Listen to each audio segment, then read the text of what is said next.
আজ আমি করে নেব মাছের মাথা দিয়ে মুড়ি ঘন্ট।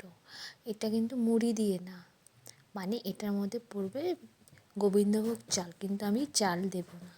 তো মাছের মাথার মধ্যে হলুদ নুন মাখিয়ে মাছের মাথাটা আমি ভেজে নেব। তো এদিকে মশলার মধ্যে পেঁয়াজ, আদা আর রসুন।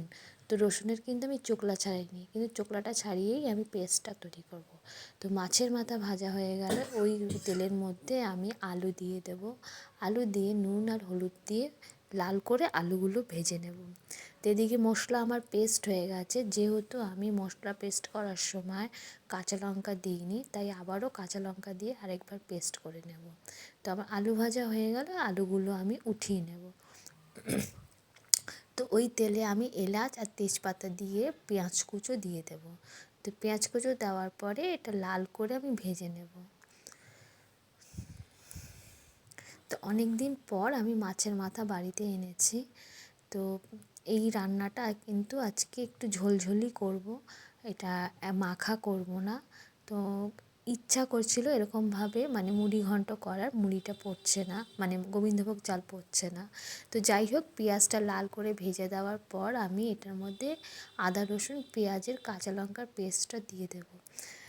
তো পেস্টটা দিয়ে তার মধ্যে নুনটা দেব আর হলুদ গুঁড়ো দিয়ে দেবো। হলুদ গুঁড়ো দিয়ে আমি নড়াচড়া করে নেব।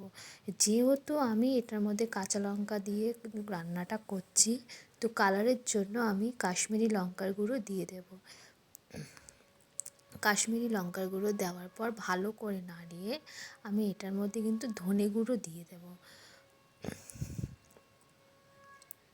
তো ধনে গুঁড়ো দেওয়ার পরে ভালো করে নড়াচড়া করার পর আমি মাছের মাথাগুলো, যেহেতু গোটা গোটা আছে, তো মাছের মাথাগুলো আমি নোড়া দিয়ে ভেঙে নেব। ভেঙে নেওয়ার পরে আমি মাছের মাথাগুলো কড়াইতে দিয়ে দেব। তো কড়াইতে দিয়ে নাড়াচাড়া করার পর যতক্ষণ না তেল বার হচ্ছে আমি ভালো করে এটা কষিয়ে নেব। তো অনেক দিন পরই এটা খাওয়া হচ্ছে। তো এটা শুকনো শুকনোই হয়, কিন্তু আমি শুকনো শুকনো আজকে আর করবো না। আমি এটার মধ্যে ঝোল ঝোল ব্যাপারটা রাখবো। তো ভালো করে কষানোর পর আমি এটার মধ্যে জল ঢেলে দেব। জল ঢেলে দেওয়ার পর আমি আলুগুলো এক এক করে দিয়ে দেব।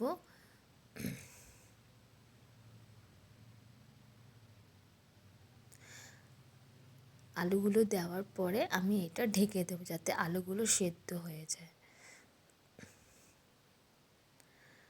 তো ঢাকনা খুলে দেওয়ার পরে দেখব আলুগুলো আমার সেদ্ধ হয়েছে কিনা।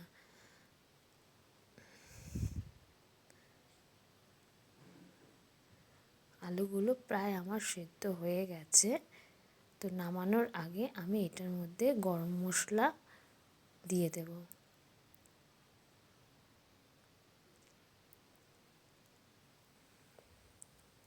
গরম মশলা দেওয়ার পর আমি নামিয়ে নেব। তো এই হচ্ছে আজকে আমার মুড়ি ঘন্ট। তো ভালো লাগলে লাইক শেয়ার কমেন্টস করবে। টাটা।